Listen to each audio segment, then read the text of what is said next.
Is we record? Is we record? I think we record. Yep. I know y'all like, damn, you switched back to Streamlabs. Yep, OBS. I had my last straw with them niggas. OBS, that shit ass, bro. But this is an actual video, as y'all see. This is an actual video. This is not a clip off of a stream. I will be back on Twitch, so don't worry. But we got 3 disturbing true hidden camera horror stories from Mr. Nightmare. Grab your snacks and everything y'all need. Without further ado, let's get to it. Story number 1 from Gabe. I was 22 when this happened. At the time, I had just graduated college, I was between jobs, and doing odd work around my small town, like babysitting, cleaning houses, running errands, basically anything that paid cash. A woman I'd dog sat for in the past recommended me to a friend of her neighbors, a man named Craig. He called me one afternoon and explained he'd be traveling for a week and needed someone to stay in his house to look after his golden retriever, Max. He said Max was an anxious dog who did best with someone actually staying overnight rather than just coming by to feed him, and the pay he offered was a little more than usual, so I agreed. I met Craig 2 days later. He was in his late 40s, tall, wearing wire-rimmed glasses and a windbreaker. Nothing about him seemed strange at first. Maybe a little overly friendly, but not creepy.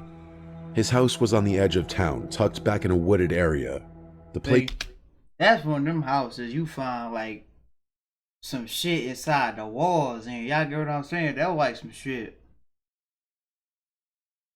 they used to film like a 1984 or 81 movie, like the what was that movie called? The Slumber Party Massacre, like some shit like that. That's like a house they fucking filmed that shit in. Hell no. The place itself was nice, but a little dated, like with beige carpets and floral curtains. Craig walked me through everything, how often to let Max out, where the spare key was, which fridge items I could use. He told me I could stay in the guest bedroom, which was right off the living room on the first floor. I started the job on a Monday. The first 2 nights were normal. I watched TV in the living room, then took Max on his evening walks, and then slept in the guest room with him curled up at the foot of the bed. It was the 3rd night when things went wrong. I had been sitting on the bed scrolling through my phone when I noticed something odd. On the dresser across from the bed, next to a small lamp, was a digital alarm clock. I remembered thinking it didn't match the rest of the room. It was newer looking, black plastic with a bright blue LED display, but creepy motherfucker. Nigga put a damn camera inside the clock. That's what I'm saying, bro. When y'all moving, like, especially like if you move to like a brand new house, y'all see some shit that look newer than like all the other shit, bro.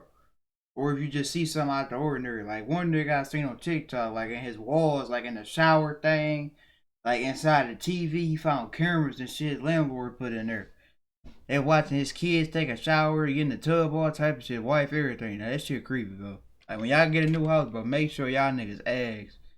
Y'all be asking questions, like you know how your parents be telling you when you go, like when you go inside school, like make sure you ask questions. That's what you better be asking questions with the damn landlord. Or wherever you moving into it. The old people with the house, everything, you better ask them niggas. everything else in the room looked like it belonged in the early 2000s. I don't know what made me look closer. Maybe it was the way the light from the lamp hit the front of it. But as I leaned in, I noticed a small, perfectly round black pinhole above the numbers. At first, I thought it was just a sensor, but then I noticed the angle. The tiny hole was pointed directly at the bed. My stomach dropped. I'd read stories about hidden cameras and alarm clocks before, but I'd never actually seen one in person. My mind started racing. I picked it up, and it was heavier than I expected. There was a faint buzzing sound inside, like a tiny fan. I turned it toward me and stared right into the pinhole. That was when Max, who had been lying by the door, suddenly lifted his head and started whining. From somewhere else in the house, not the front door, but deeper inside, I heard the unmistakable sound of a door closing. Every hair on my body stood up. Oh, hell Greg no. wasn't supposed to be back until Sunday. Oh, hell It was no. only Wednesday night. I froze, holding the clock in my hands. My heart... Craig, fuck you and your dog, nigga, because you got some weird shit going on. I don't know, is you or is the nigga stalking you putting it in here? But I gotta go, bro. Fuck that dog or fuck you. I'm out, bro. pounding so hard it almost hurt. Hell no. Then I heard slow footsteps on the hallway carpet. See? I quickly set the clock back down and moved to the door, locking it just as the footsteps stopped outside. Then Craig's voice came through, calm but slightly out of breath. He was saying he had left something in there the last time he was home and needed me to open the door. I couldn't speak. A moment later, he said it wasn't what I thought, claiming it was a motion sensor for the dog and that he hadn't wanted to freak me out by mentioning it. I backed away from the door, my hand over my mouth. He told me to come out and that we would talk like adults, but when I didn't respond, his knocking turned into pounding. He yelled at me to open the door, with his voice no longer calm, but sharp and angry. Max started barking and jumping at the door, which only made Craig sound more agitated. I glanced at the window, which was low enough to the ground to climb out, but it was locked. So I fumbled with the hatch, my hand shaking so badly it took me 3 tries to open it. Behind me, Craig was still pounding, now shouting that if I didn't open the door, he would get the key to the room and call the cops and tell them I broke into his house. I didn't wait to hear more. I shoved the window open, climbed out awkwardly, and dropped onto the grass outside. Max scrambled after me, his nails clicking on the window ledge, but he ultimately gave up and didn't jump out. I ran through the side yard and down the gravel driveway until I'm sorry, Max. You probably was a good dog, but you ain't got shit to do with me. That's your own. I don't know what your other guys are going on, but no, I gotta go. Reached the road. My phone was in my pocket, and I called my mom, who lived 15 minutes away. I told her to come get me right now. By the time she pulled up, I was hiding behind a cluster of mailboxes. Craig's house was nowhere in sight from that spot, but I kept looking over my shoulder. I stayed at my mom's for the rest of the night. The next morning, I blocked Craig's number and called a lawyer. The lawyer said that without physical proof, like a recording of the camera or the device itself, pressing charges would be difficult. Even if the clock was a hidden camera, Craig could claim it was a harmless motion sensor, and without evidence, it would be my word against his. I wanted to go back and take a picture of it, but my lawyer strongly advised against returning to the house alone, and the idea of seeing Craig again made my skin crawl. So, nothing happened to him. I never got paid for the 3 nights I stayed there. The woman who had recommended me to him stopped responding to my messages, and I never found out if she knew anything about him. For weeks afterward, I had nightmares about waking up to see a camera lens watching me from across the room. I started checking every clock, smoke detector, and picture frame in my own apartment, and I still think about that moment I looked into that little black lens and the sound of the door closing somewhere behind me in a house I thought was empty, which says to me he may have been in the house the whole time, watching me through that camera. You've been there for 3 nut days, bro. You got me scared thinking there's a damn camera in this bitch. Hold on. It is. What is y'all looking at? Say no. That's the only camera that should be on. Nothing else. I booked the Airbnb in late September, a week before my girlfriend Emma and I. This right here, I ain't never going to no Airbnb. I ain't going. I can't. Because y'all, if y'all watch that one movie, bro, it was like the lady, she moved to that Airbnb and shit. She went downstairs, like a weird shit downstairs. I forgot. I gotta watch that movie again. But y'all should know what I'm talking about. After that, bro, I'm not getting an Airbnb by myself. If somebody else in there, okay. But me by myself, no. Planned to spend a few days visiting her sister in a small town about 3 hours from where we lived. And I picked it because it was cheap, close enough to her sister's place, had good reviews, and looked cozy in the listing photos. An old 2-story house with a wraparound porch, warm yellow lighting in the living room, hardwood floors that gave it a kind of storybook feeling, and one small detail in the description that I didn't think much of at the time, which was a note telling guests that the basement storage room was off limits. See? I'd stayed in places where the owners kept certain areas locked. It's pretty common for them to store personal belongings somewhere, so it barely registered as important. But when we pulled into the driveway just before sunset on the first evening, the place looked a little more weathered than in the photos. And there was something about the fact that it stood alone with only one other house in sight, a good distance away, surrounded by dark tree lines and a narrow road leading in, that it made me think twice. The host, Alan, was waiting for us on the porch before we'd even gotten out of the car. He was tall but slightly hunched, maybe in his late 50s, with thin gray hair combed neatly over his head. He was dressed in a perfectly pressed flannel shirt tucked into his jeans. He smiled, but it was the kind of smile that didn't quite reach his eyes. It made me think of Mr. Beast, a little too practiced. His eyes lingered on us just a bit too long when we shook hands. And that nigga Mr. Beast do be smiling where he but like his eyes look crazy as hell. Like nigga, smile with your eyes too. Nigga be like I want them damn pedophile niggas. His voice was friendly enough. There was a subtle firmness to it when he began showing us around. He led us through the front door into a hallway that smelled faintly of dust and something sweet, almost like candle wax, though I didn't see any candles. The living room had a big couch facing an old television. The kitchen looked clean but dated, and when we went upstairs, the single bedroom had a large bed under a ceiling fan and a small dresser with a mirror. Then, when he came back down, Alan stopped at a door near the kitchen and tapped a heavy padlock hanging from it. He told us in a more commanding tone that door stayed locked, that it was his storage space, and that there was no reason for us to go down there for anything. He didn't smile this time. He just moved on to point out where the extra towels were in the bathroom before wishing us a pleasant stay and heading out the front. That's when I would have been like, matter of fact, some came up. I no longer don't have to stay here for like the amount of times I got to stay here. So you can have your house back. Cause nigga, if you don't want me to go, I get niggas privacy, but it's like, bro, this nigga, don't go in that storage room, bro. Oh shit, you got it, nigga. Okay. Bobby and Michelle, go ahead and pack them bags. We better get the fuck up out of here. Whoever he was in there with. After he left, Emma and I unpacked, made some tea, and sat outside on the porch for a while, listening to crickets and the occasional rustle of leaves in the trees. By the time we got into bed, the quiet was almost unnerving. No traffic, no distant voices, just pure silence.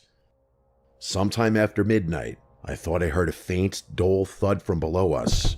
I paused and listened for more, but it didn't come again, so I told myself it was probably the house settling. The next morning, we got breakfast in town, explored a few shops, and met up with Emma's sister for lunch. We stayed out until just after dark, then went back to the house to make dinner and watch a movie. Around 2 in the morning, I woke up to use the bathroom. As I headed back toward the bedroom, I froze halfway up the stairs when I heard a dragging sound from the basement, like something heavy being pulled across a rough floor. Yep. It lasted maybe 5 seconds, stopped, and then started again. My first thought was that maybe Alan had come back for something, but he had told us he wouldn't be around at all during our stay. I stood there listening until it stopped, then went into the bedroom and asked Emma in a whisper if she was awake. She said she was, and that she heard it too. We stayed awake for another half hour, but the sound didn't return. Nigga, ain't the no second staying. night was worse. We'd spent the day hiking and were exhausted, but sometime around 2:30 a.m., the noises started again. Not dragging this time, but footsteps. 4 or 5 in a row, then a pause, then 3 more, each pause lasting long enough to make me think that whoever or whatever it was listening. Emma whispered that she thought she heard breathing between the steps. My heart was pounding, but I didn't want to get up and risk making a noise. So we just lay there, eyes wide open, staring at the ceiling until morning. By the third morning, the atmosphere in the house felt different. That third day would have been the last damn day. Y'all niggas tripping, bro. My third day, and we're going back outside, nigga. And ain't none of that, bro. That's the last day, bro. Went out and did touristy things, but whenever we came back, it was like a heaviness settled over the rooms. I decided to check the basement door during the day. It was still locked, but when I leaned closer, I thought I could smell something faint and unpleasant, like stale, damp air mixed with a hint of something sour. That night, the noises began earlier, around midnight. First came a faint metallic clinking, like metal tapping against something hard. Then the footsteps again, going on and off for nearly an hour. Emma barely spoke to me before bed. The fourth night was the breaking point. While getting ready for bed, Emma stopped brushing her hair and asked me if the smoke detector above the bed looked strange. At first, I didn't see it, but when I stood on the bed to get a closer look, I saw a small, perfectly round black dot in the middle that was shinier than the surrounding plastic. A bad feeling hit me immediately. I grabbed a chair, unscrewed the detector, and inside was a small battery-operated camera with its green light on. Emma sat on the bed pale and silent, while I searched the rest of the room and found another small lens poking through a hole in the wall near the dresser mirror, both aimed directly at the bed. That was the end of it. We shoved our stuff into our bags without bothering to fold. Nigga, the day before that would have been the last of it. Y'all niggas late. See, all you got is one time with me, bro. Anything, and we left the house without speaking to the host, driving to the nearest gas station to call the police. 2 officers met us there. We explained everything, the noises, the cameras, the locked basement, and they followed us back to the house. The front door was unlocked. Technically, we were still allowed in the place as we paid for 4 days. The police followed us inside and seized all the evidence, including the cameras, I assume the memory cards, and any recording equipment they could find. They also took our statement in detail, asking if any strange events took place during our stay. That's when we mentioned hearing weird noises both nights from the basement. They can't go in the basement. We showed them the basement door. We were shocked to see that it was now wide open, but it was pitch black down there. We told them that this door was locked before, and that the host was very sketchy about not going down there. So the officers went down the stairs to investigate. Moments later, we heard voices, raised voices. There was some kind of commotion going on down there, and it quickly became clear what was happening. The officers then called us down and asked if this was the host, and to our horror, it was Alan. Bruh! He was apparently hiding in a closet in the basement. In this closet was a monitor, which we could only guess was being fed the footage from the basement. The police seized this as well. Alan was placed under arrest almost immediately, and he was charged criminally by the state for criminal trespass and invasion of privacy. We didn't have to testify in court or anything. The police just sent our statements to the prosecutor, I believe.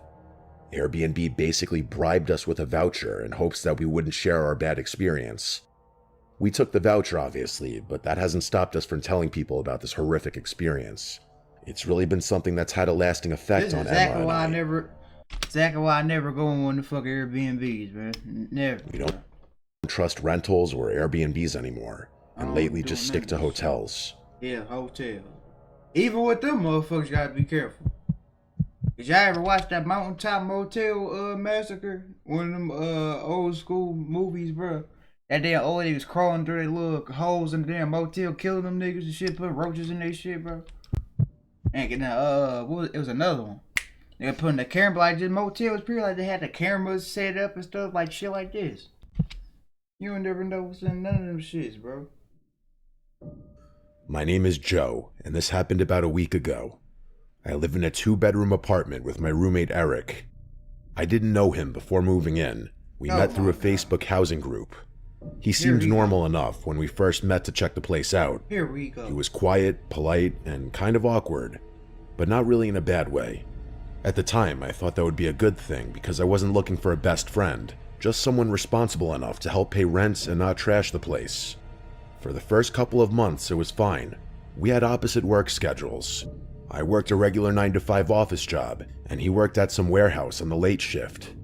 Because of that, I barely saw him. Most of the time when I was leaving in the morning, his door would be shut, and at night when I came home, he was usually gone.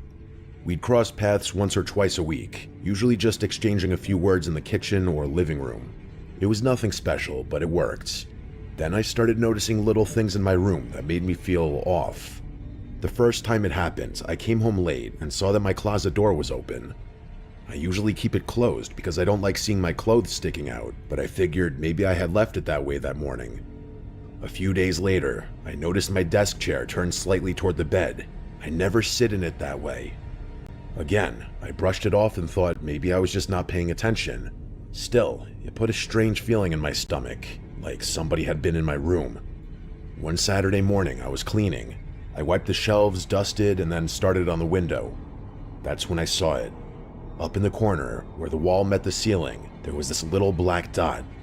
I thought it was maybe a screw or a hole in the wall, but when I got closer, I froze. It was a tiny camera, a small wireless camera pointed straight at my bed. My hands shook as I pulled it off the wall. It wasn't even hidden well, just stuck with a little piece of adhesive. It had a spot for a memory card, but the card was missing. I just stood there holding it, feeling sick. I thought about all the nights I had been in here sleeping, changing clothes, even being intimate with women. The only person who could have...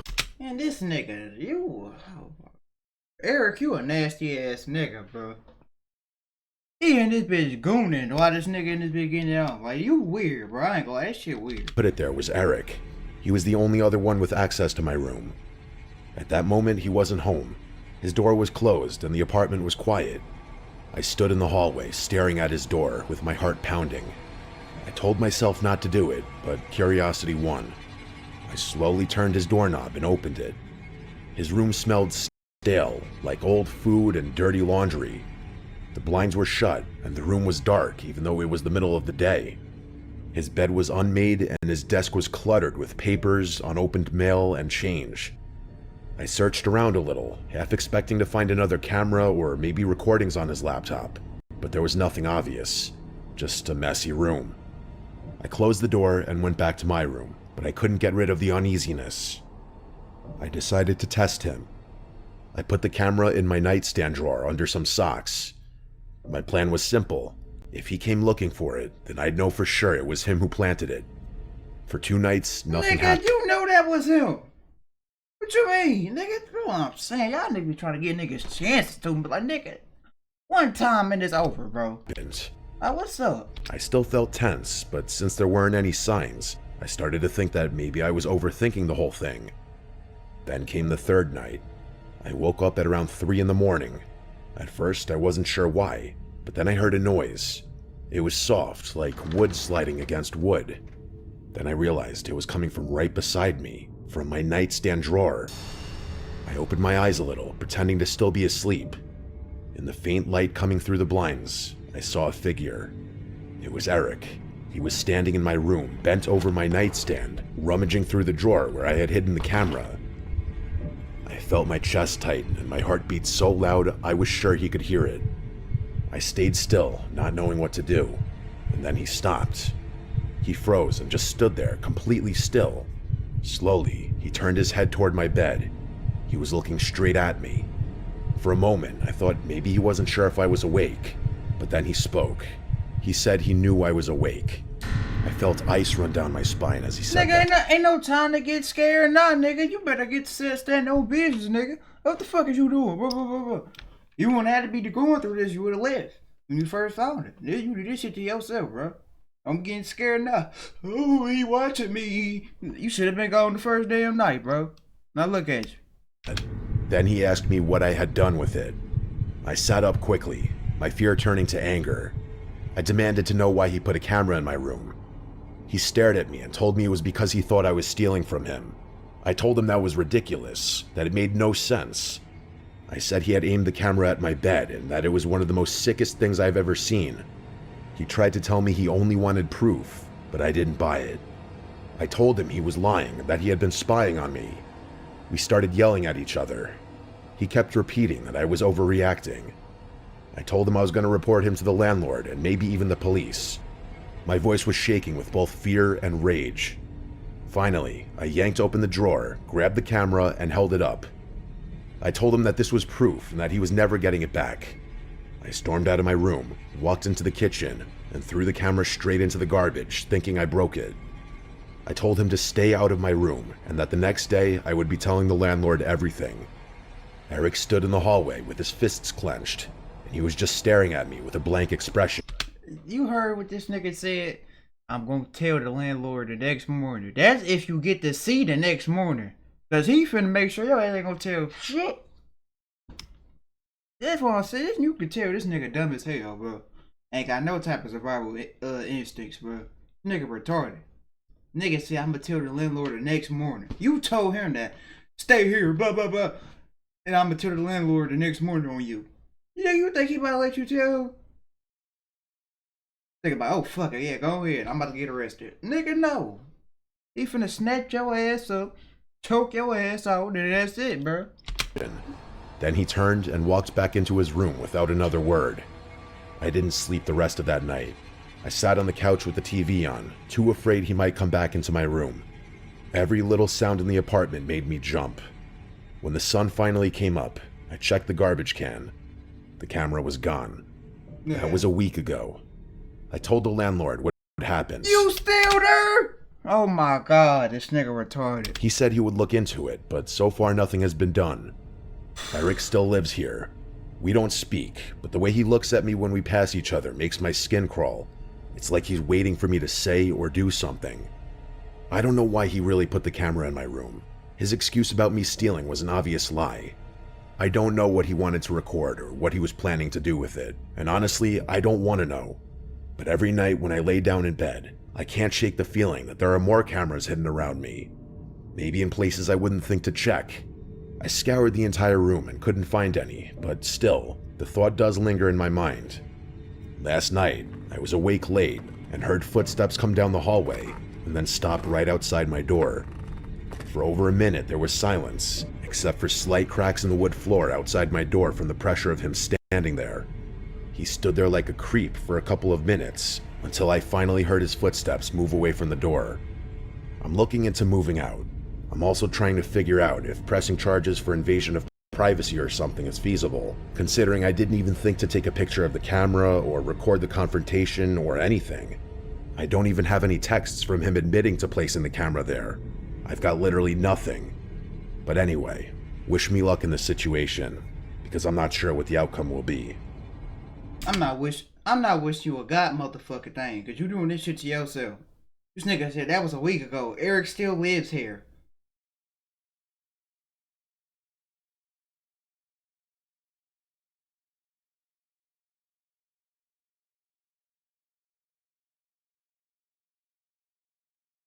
That's it, bro.